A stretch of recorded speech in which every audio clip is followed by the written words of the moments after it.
वैसे स्मैकडाउन की शुरुआत तो ब्लड लाइन से होती है, लेकिन ब्लड लाइन के साथ जो भी कुछ हुआ स्मैकडाउन के ऊपर, ब्लड लाइन का जितना भी सेगमेंट वगैरह रहा, तो वो मैंने जो है पहले ही एक पूरी वीडियो में डिटेल में कवर कर दिया है, तुम जाकर वो देख सकते हो। इस वीडियो में हम जो है बाकी के स्मैकडाउन के बारे में बात करेंगे, उसके बारे में तुम्हें बताऊंगा, और स्मैकडाउन खत्म होने के बाद क्या हुआ था वो चीज़ें भी मैं तुम्हें बताने वाला हूँ, तो एंड तक जरूर देखना। कोडी रोड्स भी आए थे बाद में। स्मैकडाउन के शो के ऊपर जो पहला मैच होता है वो है triple threat money in the bank qualifying match. Z gargle, कैंडिस लेरे और ट्रिफनी स्ट्रैटन के बीच। ट्रिफनी स्ट्रैटन अपने मस्त अंदाज में आती हैं और उसके बाद जो है ट्रिफनी और कैंडिस लेरे दोनों मिलकर जेड गार्गिल को टीम अप करके धोने लगती हैं, क्योंकि वो दोनों अकेले उससे नहीं लड़ सकती, क्योंकि जेड गार्गिल बहुत ताकतवर है। जेड गार्गिल जो है मैच में कम बैक करती हैं, लेकिन तभी रिंग साइड पर नाया जैक्स आ जाती हैं और उनके पीछे पीछे बियांका ब्लेयर भी आ जाती हैं, तो दोनों ये रिंग साइड पर मौजूद हैं। मैच जो है चल रहा है। ट्रिफनी स्ट्रैटन जेड गार्गिल को मैच के दौरान रिंग साइड पर फेंक देती है, जिससे नाया जैक्स उन्हें छिड़ाने के लिए आती हैं और बियांका ब्लेयर भी पीछे से आ जाती है। तो बियांका ब्लेयर और नाया जैक्स के बीच यहाँ पर मामला गर्म होने लगता है, जिसमें रेफरी जो है उलझ जाता है और आउट ऑफ नोवेयर आकर जो इंडी हार्टवेल है वो कॉल ऑफ ड्यूटी के पॉड के ऊपर जेड गार्गिल को बचा देती है और जेड गार्गिल मैच से आउट हो चुकी हैं। और उसके बाद रिंग के अंदर ट्रिफनी स्ट्रैटन और कैंडिस लेरे के बीच मैच चलता है। कैंडिस लेरे के मूव को ब्रेक करके यहाँ पर ट्रिफनी स्ट्रैटन अपना प्रीटियस मूव शॉट एवर लगाती हैं जल्दी जल्दी और पिन करके इस मैच को जीत जाती हैं ट्रिफनी स्ट्रैटन, और वो क्वालिफाई कर लेती हैं money in the bank match के लिए। और नाया जैक्स भी इससे देखकर काफी खुश हैं। तो भाई ऑब्वियसली ट्रिफनी स्ट्रैटन को तो करना ही था क्वालिफाई। इसके बाद जो है शो के ऊपर एक और money in the bank qualification match होता है, Santos Escobar Allen Knight versus Logan Paul. और इस मैच के दौरान जो है एनबीए के सुपरस्टार भी यहाँ पर होते हैं, जेलन, जो इस मैच को देख रहे होते हैं। जिसके बाद लोगन पॉल जब अपनी एंट्रेंस करते हैं तो यहाँ पर वो भी अपने साथ एक दूसरे सुपरस्टार्स को ले आते हैं एनबीए के, जिसका नाम है टाइजर। और इन दोनों की भाई काफ़ी दुश्मनी चलती है एनबीए में, तो इनका मैच भी होगा शायद, तो इस वजह से इन दोनों की काफ़ी राइवलरी जैसी है। शो के ऊपर मैच स्टार्ट होता है। एलन नाइट लोगन पॉल और सैंतोस को दोनों को एक साथ धोने लगते हैं स्टार्टिंग में ही, क्योंकि वो दोनों एक साथ मिलकर बजाने वाले थे एलन नाइट को, जो कि बाद में वो करते भी हैं। पूरे मैच में वो दोनों मिलकर जो है एलन नाइट को धोने लगते हैं, लेकिन लोगन पॉल फिर बाद में ये दोनों आपस में भी लड़ने लगते हैं। एलन नाइट अपना जलवा दिखाते हैं। मतलब कि ये मैच भाई काफ़ी बढ़िया था भाई, बहुत बढ़िया मज़ेदार मैच था भाई ये एकदम का। और जब एंड में यहाँ पर सैंतोस एस्कोबार लोगन पॉल को सुप्लेक्स के लिए जा रहे होते हैं, तो एलन नाइट पीछे से आते हैं और एक बैक सुप्लेक्स दे देते हैं, जिसकी वजह से वो दोनों नीचे गिर जाते हैं। और मौके का फायदा उठाकर लोगन पॉल यहाँ पर एक सेंटॉन बॉम्ब लगा देते हैं टॉप रोप से, एलन नाइट के ऊपर पिन करते हैं किक आउट। लेकिन उसके बाद वो जो है अपने टाइजर दोस्त को कहते हैं कि जा मेरे लिए ग्रास नकल निकाल के लाता है। वो ग्रास नकल निकाल के लाता है, जिसे भाई जेलन भी देख लेता है, दूसरा बंदा सुपरस्टार। और इन दोनों की आपस में जो है रिंग साइड पर झड़प होने लगती है, जिसमें रेफरीज उन्हें अलग करते हैं। और इसी बीच रिंग के अंदर एलन नाइट जो है सैंतोस एस्कोबार को बीएफटी लगाकर पिन करते हैं, लेकिन यहाँ पर फिर लोगन पॉल आ जाते हैं। दोनों के बीच रोल अप गेम होता है, जिसे एलन नाइट जीत जाते हैं भाई, और एलन नाइट ने लोगन पॉल को पिन करके इस मैच को जीत लिया है और वो मनी इन द बैंक के लिए क्वालिफाई कर लेते हैं, जिससे लोगन पॉल काफ़ी गुस्सा है। तो वो टीजर को बुलाकर जाते हैं रिंग के अंदर और कहते हैं कि हम दोनों मिलकर अब एलन नाइट को धोएंगे। लेकिन एलन नाइट की मदद के लिए जेलन जो है चेयर लेकर आ जाता है, और फिर एलन नाइट कहता है कि ये चेयर देख रहा है, तुम दोनों के सर पे बजाऊंगा और इसी चेयर के ऊपर फिर मैं तुम्हें बीएफटी पे लगाऊंगा और तुम्हें पता चल जाएगा ये गेम किसका है। और डरा कर यहाँ से लोगन पॉल और टाइजर को भगा देते हैं ये दोनों।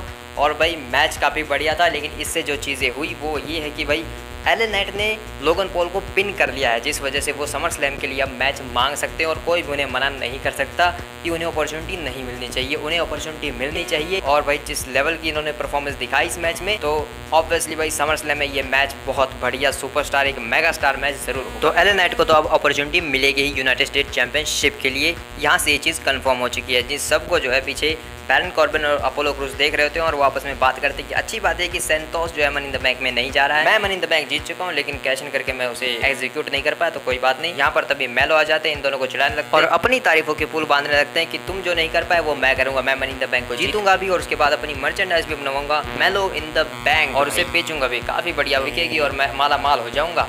और बैरन कॉर्बिन कहते हैं कि वो बिल्कुल भी नहीं बिकने वाली, और अपने आप की तारीफ करके यहाँ से मेलो चले जाते हैं। और बैरन कॉर्बिन अपोलो को कहते हैं कि देखो अगर मैं बैट लगा रहा होता मैन इन द बैंक में, तो मैं इस गधे के ऊपर तो बिल्कुल भी नहीं लगाता। तो भाई देखते हैं क्या होता है। वैसे पर भाई बैरन कॉर्बिन के साथ और अपोलो के साथ भाई फिलहाल कुछ अच्छा तो नहीं हो रहा है, दोनों टीम में भी आ चुकी है, तो देखते हैं इन फ्यूचर में इन दोनों का क्या होता है। इसके बाद जो है बैक स्टेज में नायोमी जो है अपनी मैच की तैयारी कर रही होती है, जहाँ पर बेली आती है और वो दोनों भाई अपना बहनों वाला प्यार दिखाने लगती है, आपस में बात करने लगती है कि मैं मनी इन द बैंक जीतूंगी तो कैश इन तो मैं करूँगी, लेकिन तुम तो ऊपर।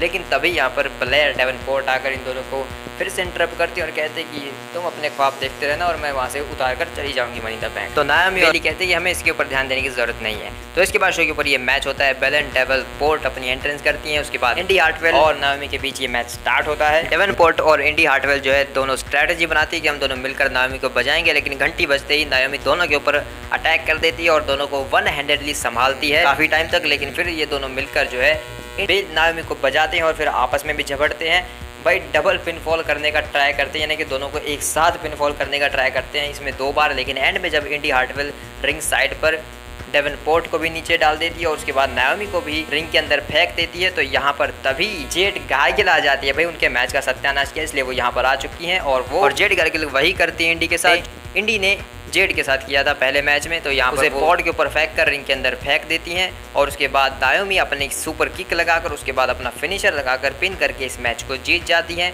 और नायोमी जो है इस मनी इन द बैंक के लिए क्वालिफाई कर लेती हैं। तो भाई डेवनपोर्ट ने जो भी कुछ कहा था वो सारे अरमान धरे के धरे रह गए उनके और नायोमी जो है वो क्वालिफाई कर चुकी हैं। तो काफ़ी इंटरेस्टिंग चीज़ें भाई। और इसके बाद बैक स्टेज में मई चेन जो है वो निक ऑल्डिस से एक मैच की मांग करती है नया जैक से, तो निक ऑल्डिस कहते हैं कि ठीक है तुम्हें मिल जाएगा। लेकिन उसके बाद यहाँ पर स्ट्रीट प्रॉफिट और बी फैब आ जाते हैं और वो कहते हैं कि हमें जो है ब्लड लाइन के साथ एक मैच चाहिए, क्योंकि अब कोडी रोड्स और रैंडी ऑर्टन भी तुमने यहाँ से भेज दिया उन्हें बाहर गार्डन से, तो हम मैच मांग सकते हैं आज रात। लेकिन निक ऑल्डिस कहते हैं कि देखो आज तो पॉसिबल नहीं है, क्योंकि आज ब्लड लाइन की एक्नॉलेजमेंट सेरेमनी और मैंने उन्हें वादा किया कि मैं वो उन्हें दूंगा, तो अभी वो चीज़ नहीं हो सकती, जिसके ऊपर स्ट्रीट प्रॉफिट थोड़ा नाराज़ हो जाते हैं। लेकिन तभी यहाँ पर प्रिटी डडली आ जाते हैं भाई, यस बॉयज़, और वो भाई एक म्यूज़िक के कुछ बनाने का कुछ कहते हैं कि हम जो है न्यूयॉर्क में एक म्यूजिकल करते हैं स्मैकडाउन पर, काफ़ी मज़ा आएगा। लेकिन स्ट्रीट प्रॉफिट कहते हैं कि तुम्हें म्यूजिकल करने की क्या जरूरत है, तुम खुद चलते फिरते नमूने हो, इससे अच्छा क्यों ना स्ट्रीट प्रॉफिट तुम लोगों को हरा दे, वो ज़्यादा बेटर होगा। जिसके ऊपर निक ऑल्डिस कहते हैं कि ये ज़्यादा अच्छा लग रहा है, तुम दोनों टैग टीम्स अगले हफ्ते के लिए क्यों ना हो जाएगी। तो इस तरीके से इन दोनों का अगले हफ्ते के लिए मैच जो है सेटअप हो जाता है। इसके बाद शो के ऊपर जो है एक ट्रिब्यूट के तौर पर पूरी एक लेगेसी क्लिप दिखाई जाती है रोमन रेंस के फादर की, सीका अनोय। तो हम सब जानते हैं कि रोमन रेंस के फादर के साथ क्या हुआ है, तो उन्हीं को ट्रिब्यूट देते हुए उनके काफ़ी बढ़िया बढ़िया मोमेंट्स हमें दिखाए जाते हैं। रोमन रेंस के साथ उनका प्यार और फैमिली के साथ वो कैसे थे, और वो सब जो है एक पैकेज के जरिए हमें दिखाया जाता है, एक वीडियो पैकेज में। और इस तरीके से WWE जो है उन्हें काफ़ी बढ़िया तरीके से याद करती है और एक बेहतरीन ट्रिब्यूट देती है कि उन्हें WWE में हमेशा याद रखा जाएगा। और इसके बाद जो है शो के ऊपर अंद्रादे की भी एक हाइप क्लिप दिखाई जाती है, जिसमें वो कहते हैं कि मैं मनी इन द बैंक सिर्फ जीतूंगा नहीं, मैं सिर्फ वो जीतने नहीं आया हूँ, मैं यहाँ पर सब कुछ जीतने आया हूँ क्योंकि मैं अंद्रादे हूँ। तो भाई अंद्रादे ने जब से रिटर्न किया है तो कुछ ज़्यादा बड़ी चीज़ें उनके साथ नहीं हुई हैं, भले ही वो मैचेस को जीत जाते हैं और काफ़ी मौके उन्हें मिलते हैं, लेकिन अभी तो कुछ खास नहीं हुआ। तो देखते हैं इन फ्यूचर क्या होता है। इसके बाद DIY का इंटरव्यू लेते हैं ब्रायन, जिसमें वो उनके टैग टीम शॉट के बारे में पूछते हैं, क्योंकि अगले हफ्ते उनका मैच है चैंपियनशिप के लिए। तो DIY और टमासो चैंपा कहते हैं कि हम ये पहले भी कर चुके हैं, टोरंटो में हम पहले भी जा चुके हैं और वहाँ पर जीत चुके हैं, चैंपियन बन चुके हैं, तो ये हमारे लिए कोई नई बात नहीं होगी, लेकिन ये काफ़ी बढ़िया मोमेंट होगा हमारे लिए।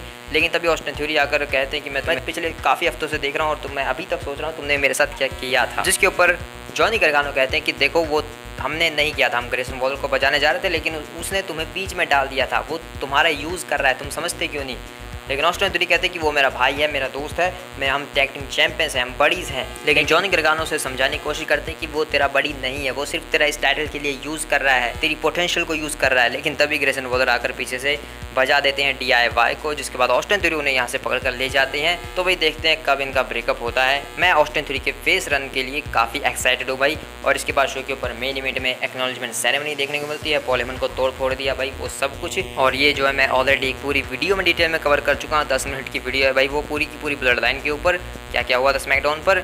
और जब ये सब खत्म होता है, चीज़ें ऑफ एयर चली जाती हैं, तो पॉल हेमन को यहाँ पर सारे के सारे ऑफिशियल्स, डॉक्टर्स वगैरह आते हैं और उन्हें एम्बुलेंस में बिठाकर यहाँ से लेकर चले जाते हैं।